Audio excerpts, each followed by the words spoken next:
Hello students,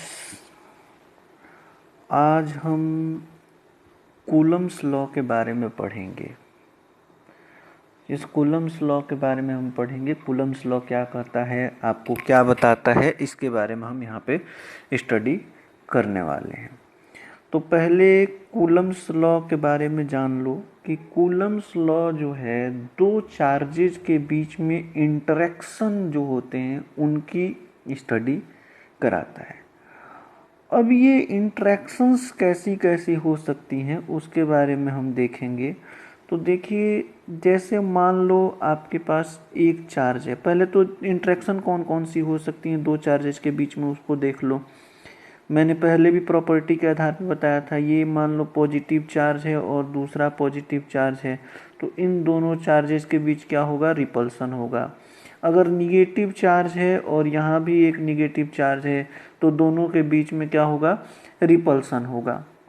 next अगर देखा जाए, एक पॉजिटिव चार्ज है और यहाँ एक निगेटिव चार्ज है, तो ये दोनों चार्जेस जो है एक दूसरे को अट्रैक्ट करेंगे। तो पहली बात कि कूलम्स लॉ जो इंट्रैक्शन बताता है वो इंट्रैक्शंस के बारे में तो स्टडी करता है, लेकिन ये इंट्रैक्शंस आती कहाँ है, हम फील कैसे करते हैं, तो हम फील करेंगे फोर्स के कारण। जैसे मान लो अगर हम देखें तो ये वाला जो हमारे पास चार्ज है, ये चार्ज इस चार्ज के ऊपर कोई फोर्स लगाता है, और सिमिलरली ये वाला जो चार्ज है इस चार्ज पे फोर्स लगाता है, और उसी फोर्स को हम फील करके बता सकते हैं कि ये दोनों चार्जेस इंटरेक्ट कर रहे हैं या एक चार्ज की प्रेजेंस से दूसरे चार्ज की प्रेजेंस पे असर पड़ रहा है। ये जो है हम फील करते हैं, और वो फील कहाँ से आता है, तो वो फील फोर्स से आता है। ठीक है। तो Coulomb's law basically studies the interaction between the two charges. Interaction between the two charges, वो पॉजिटिव पॉजिटिव चार्ज हो सकता है, पॉजिटिव निगेटिव चार्ज हो सकता है, और निगेटिव निगेटिव चार्ज हो सकता है। बेसिकली हमने पिछले लेक्चर्स में प्रॉपर्टी ऑफ चार्जेस पढ़ा था, तो उसमें मैंने आपको एक प्रॉपर्टी बताई थी कि like charges repel each other और unlike charges attract each other. Like charges repel each other, unlike charges attract each other. तो ये जो इंट्रैक्शंस, ये जितनी भी इंट्रैक्शंस मैंने आपको समझाई है, ये बेसिकली उसी प्रॉपर्टीज पे आधारित है। तो अब हम आते हैं कि कूलम्स लॉ होता क्या है। कूलम्स लॉ की स्टेटमेंट हम देखेंगे, और कि कूलम्स लॉ की स्टेटमेंट को देखने के बाद हम आगे जो है उसमें देखेंगे। तो अब देखो, कूलम्स लॉ की स्टेटमेंट क्या कहती है। कूलम्स लॉ किस चीज़ पे बेस्ड है, तो कूलम ने पहले क्या किया, एक्सपेरिमेंटेशन की। एक्सपेरिमेंटेशन में उन्होंने दो फाइनाइट बॉडीज ली। फाइनाइट बॉडीज लेने के बाद उनके ऊपर जो चार्ज की उनको, और फिर उनके ऊपर चार्ज को डबल किया, एक फिक्स डिस्टेंस पे रख के चार्ज को डबल किया, चार्ज को हाफ किया, और उन्होंने ऑब्जर्व किया कि फोर्सेस में क्या डिफरेंस आ रहा है। ठीक है। दूसरी, चार्ज को फिक्स रखा और उन दोनों बॉडीज के बीच के डिस्टेंस को वेरी कराया, और उन्होंने फोर्स में कुछ ऑब्जर्वेशन पाई, और उसी को एक लॉ के फॉर्म में रख दिया। याद रखना, लॉ लॉ होता है तो लॉ का कोई प्रूफ नहीं होता, ये एक्सपेरिमेंटली सेटअप होता है और ये यूनिवर्सल होता है। तो जो लॉ कूलम ने दिया, वो जो कूलम्स लॉ जो दी गई, ये बहुत सारी इंटेंसिव एक्सपेरिमेंटेशन पे दी गई। खैर, इसकी डिटेल्स हम अभी डिस्कस नहीं करेंगे, बस ये समझिए कि उस समय जो एक्सपेरिमेंट किए गए उसमें कूलम ने मेजर किया था फोर्स। तो coulomb measured the forces between two point charges. अच्छा, एक टर्म आता है पॉइंट चार्जेस।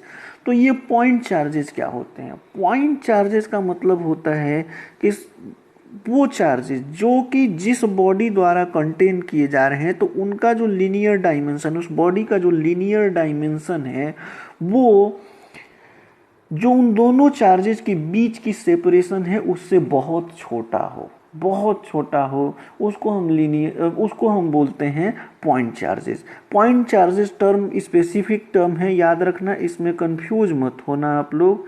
ये जो पॉइंट चार्जेस टर्म यहाँ पे यूज किया गया है, वो तभी यूज किया गया है जब दो चार्जेस प्रेजेंट होंगे और उन दोनों चार्जेस जिस बॉडी द्वारा कंटेन किए जा रहे हैं उनकी डायमेंशन जो है वो उनके बीच के सेपरेशन से काफ़ी कम होगी, तो हम उसको पॉइंट चार्जेस की तरह ट्रीट कर सकते हैं। तो उन्होंने कुछ ऐसा ही लिया था, उन दोनों के बीच की सेपरेशन जो है, अब जैसे मान लो ये हमारे पास एक चार्ज हो गया और एक जो है यहाँ पे चार्ज हो गया, तो इन दोनों चार्जेज की डायमेंशन अगर ये जो डिस्टेंस है, जो सेपरेशन है, इससे इसके कंपैरिजन में बहुत कम है, तो ये हम इसको और इसको जो है पॉइंट चार्जेस बोल सकते हैं।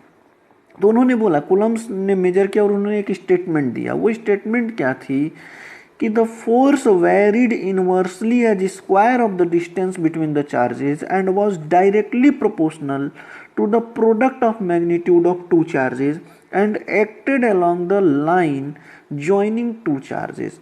अब इसका मतलब क्या होता है, इसको हम देख लेते हैं। तो देखो, अब यहाँ पे अगर हम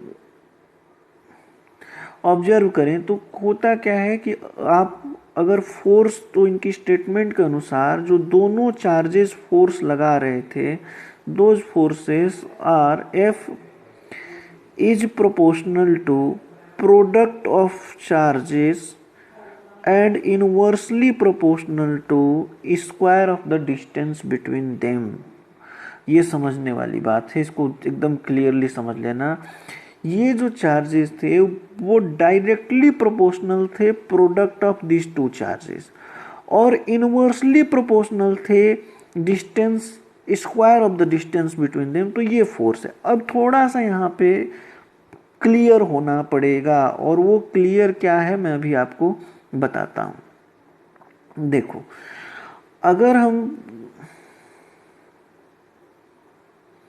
अगर हम यहाँ पे देखें तो हमारे पास मान लो दो चार्जेस हैं, एक चार्ज यहाँ पे है और एक चार्ज यहाँ पे है।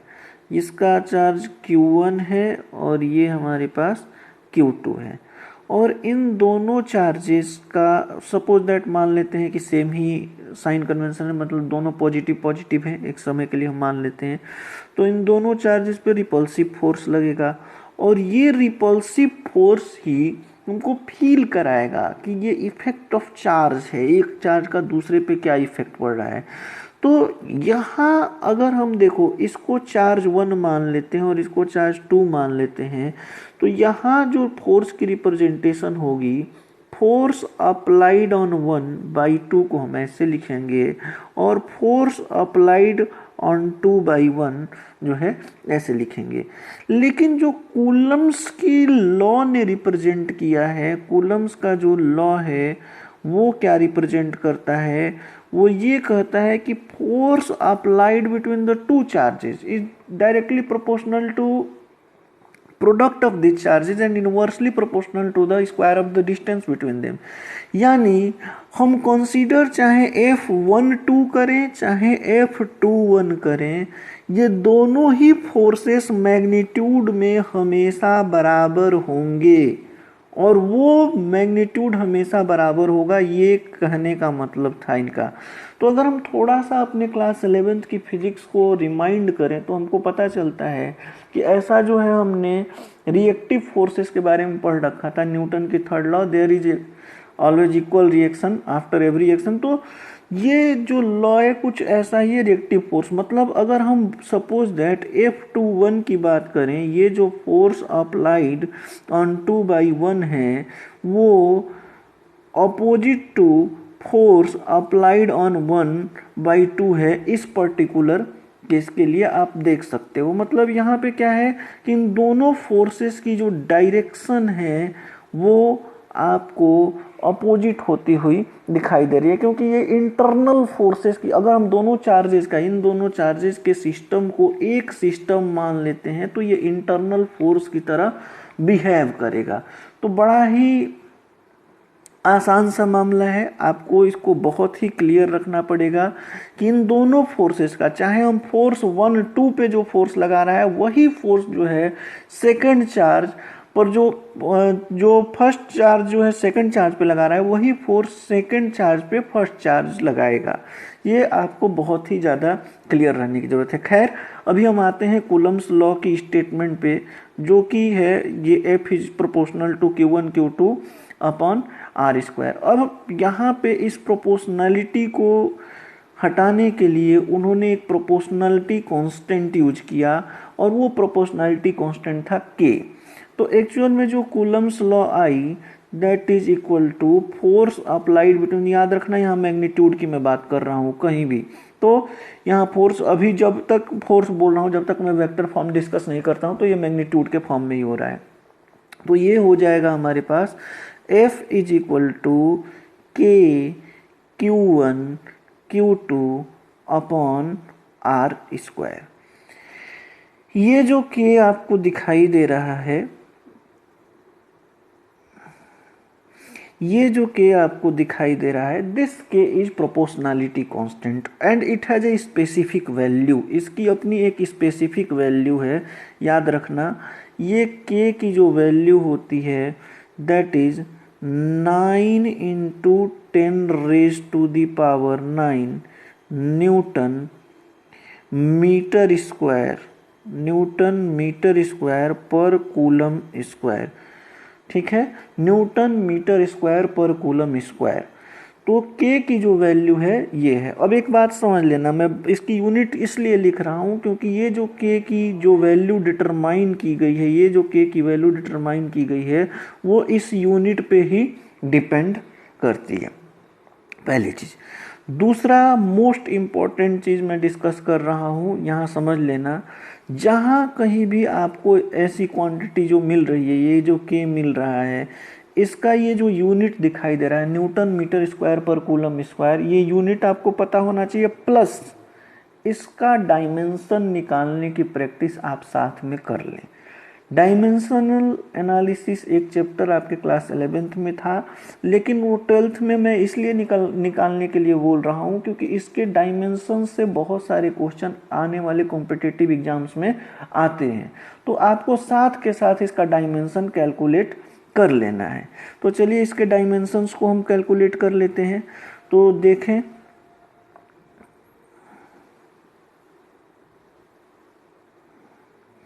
इसका डायमेंशन क्या होगा, तो हमारे पास इसकी जो K की यूनिट आई थी that is newton metre square पर कूलम स्क्वायर। ठीक है, अब ये न्यूटन का जो डायमेंशन है वो क्या होता है, न्यूटन यानी कि फोर्स, तो इसकी डायमेंशन आप लोगों ने बहुत अच्छे से याद किया था, mlt माइनस 2। मीटर स्क्वायर की जो आपके पास डायमेंशन है ये लेंथ का है तो L स्क्वायर हो जाएगा। और कूलम की अगर हम बात करें तो कूलम क्या होता है, चार्ज की यूनिट है।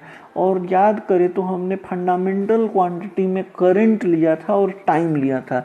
अब क्लास 10th में आपको करंट पढ़ाया गया था I is equal to Q by T, तो Q is equal to I into T हो जाएगा, यानी करंट इंटू टाइम हो जाएगा। उस हिसाब से अगर देखा जाए तो यहाँ पे डायमेंशन जो होगा वो A इंटू टी होगा। ठीक है, और इसका होल का स्क्वायर होगा, मतलब दिस विल बी, इसको ऐसे मत रिप्रेजेंट करना, ये जो है आपको रिप्रेजेंटेशन में ऐसे लिखना है, एक मिनट, ए स्क्वायर और टी स्क्वायर। ठीक है, तो अब जब आप इसको सॉल्व करेंगे तो देखते हैं यहाँ पे कुछ कैंसिल होने लायक नहीं है। अब इसको जब आप ट्रांसफ़र करेंगे तो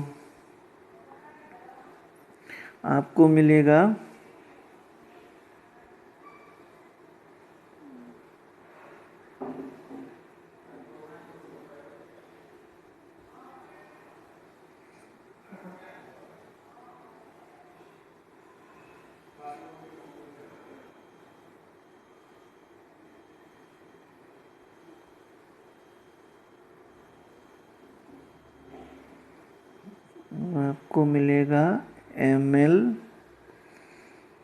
क्यूब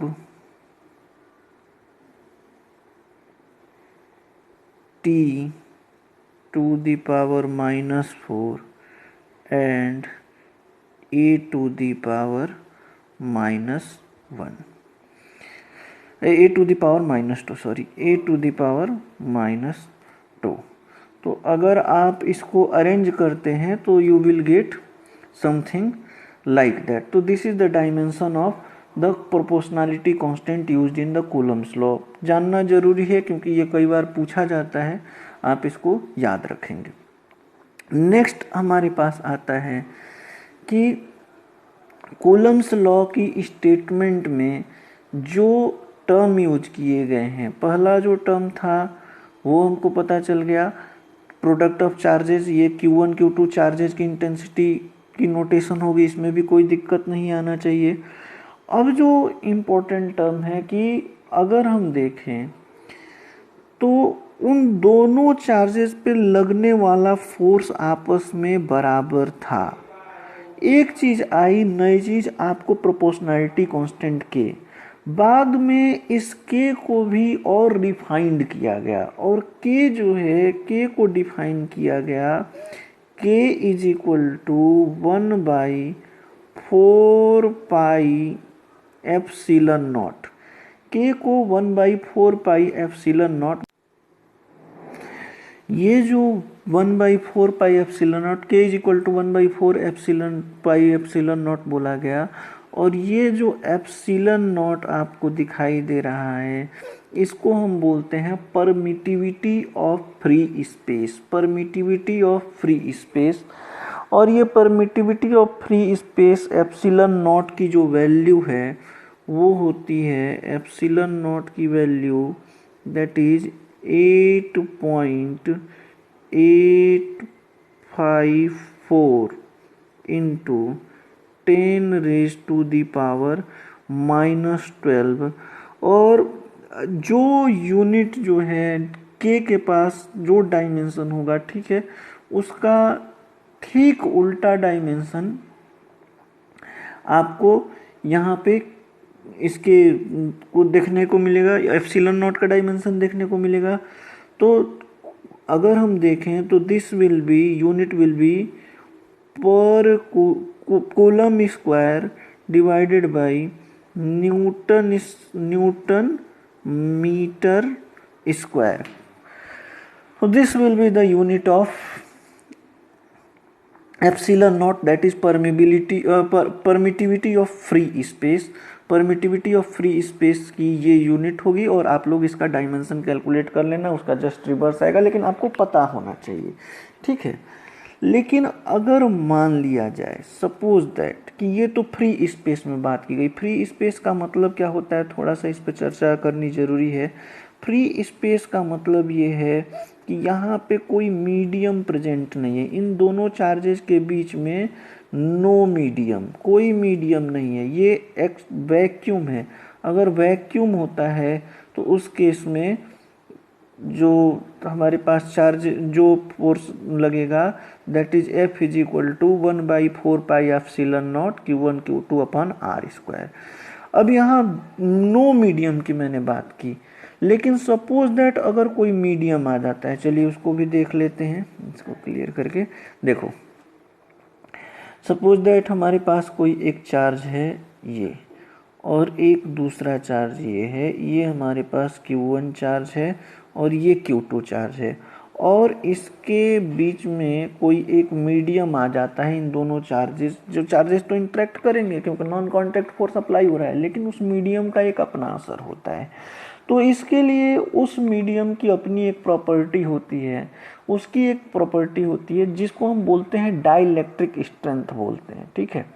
तो यहाँ अभी हम इसके बारे में और डिस्कस करेंगे कि डाइलेक्ट्रिक स्ट्रेंथ क्या होता है, लेकिन यहाँ के लिए जो कूलम्स लॉ है उसमें एक छोटा सा बदलाव होता है, और वो आपको ध्यान रखना है कि इस केस में जो लगने वाला फोर्स होगा वो 1/F इज इक्वल टू 1/4 पाई, और यहाँ पे के आ जाएगा के epsilon nought Q1 Q2 upon R square, ठीक है। अब यहाँ ये जो के है, ये जो के आपको दिखाई दे रहा है, इस के को हम बोलते हैं डाई इलेक्ट्रिक कांस्टेंट। याद रखना ये पिछला वाला के नहीं है, जो के आपके साथ डिस्कस किया गया था पहले, वो प्रोपोर्शनैलिटी कांस्टेंट, वो के नहीं है। ये के इस मटेरियल की प्रॉपर्टी, ये जो पर्टिकुलर मीडियम जो आ गया था वैक्यूम को छोड़ के, उसकी प्रॉपर्टी पे डिपेंड होने वाली एक वैल्यू है, जो कि उस पर्टिकुलर मटेरियल की जो परमेबिलिटी होती है उसको, जो परमिटिविटी होती है उस पर्टिकुलर मीडियम की, उसको जो है डिफाइन करता है। एक्चुअल में डाई इलेक्ट्रिक कांस्टेंट की जो वैल्यू होती है, डाई इलेक्ट्रिक कांस्टेंट होता क्या है, तो देखेंगे इसको। डाई इलेक्ट्रिक कांस्टेंट को हम डिफाइन करते हैं K is equal to permittivity in that particular medium divided by permittivity in vacuum, जो कि इसकी वैल्यू हमको 8.854 इंटू 10⁻⁻12 होती है। और K की वैल्यू जो है वो डिपेंड करती है उस पर्टिकुलर मीडियम पे। तो इस तरीके से आप इसको समझ सकते हैं। तो अब जो कूलम्स लॉ के अंदर बदलाव आया, वो ये आया। अच्छा, एक और चीज़, अगर यहाँ पे हम वैक्यूम लें तो ये एप्सिलॉन क्या बन जाएगा, एप्सिलॉन नॉट बन जाएगा, और एप्सिलॉन नॉट अपॉन 1 हो जाएगा। तो ये जो वैक्यूम के लिए जो के की वैल्यू होती है 1 होती है। तो आप एक लॉ याद कर लो, आप सीधे सीधे इस फॉर्मूले को अगर याद कर लेते हो तो आपके लिए क्लियर रहेगा। बस याद रखना कि वैक्यूम के लिए जब तक कोई मीडियम मेंशन नहीं किया है तो वहाँ पे के की वैल्यू 1 हो जाएगी। तो आपके पास फोर्स इज इक्वल टू 1/4 पाई के epsilon nought Q1 Q2 upon R square होता है। अब यहाँ एक इम्पोर्टेंट टर्म है, ये जो हमारे पास 1/4 पाई एप्सिलॉन नॉट की वैल्यू मैं पहले ही बता चुका हूँ कि 1/4 पाई एप्सिलॉन नॉट की जो वैल्यू होगी वो 9 इंटू 10⁻⁹ होगी। और यहाँ पे एक के डाइलेक्ट्रिक कांस्टेंट तो आएगा ही, और ये Q1 Q2 upon R square. तो आप इसकी वैल्यूज़ को, आप ये जो 4 पाई और इसकी एप्सिलॉन नॉट की वैल्यू सॉल्व करके ही ये वाली वैल्यू निकाली गई है। तो आपको कैलकुलेशन में डायरेक्टली 9 इंटू 10⁻⁹ यूज करने की ज़रूरत है। इससे आपका क्वेश्चन सॉल्व आसानी से हो जाएगा, और डाइलेक्ट्रिक की जो वैल्यू है वो दी रहेगी। तो ये पहला अभी कूलम्स लॉ का हमने बहुत छोटा सा पोर्शन डिस्कस किया, इसमें केवल हमने मैग्नीट्यूड पे डिस्कशन लिया है। अब इस पे कुछ क्वेश्चंस को हम देखते हैं जहाँ पे हम केवल अभी मैग्नीट्यूड की डिस्कशन करेंगे, फिर हम देखेंगे vector form of Coulomb's law. Okay.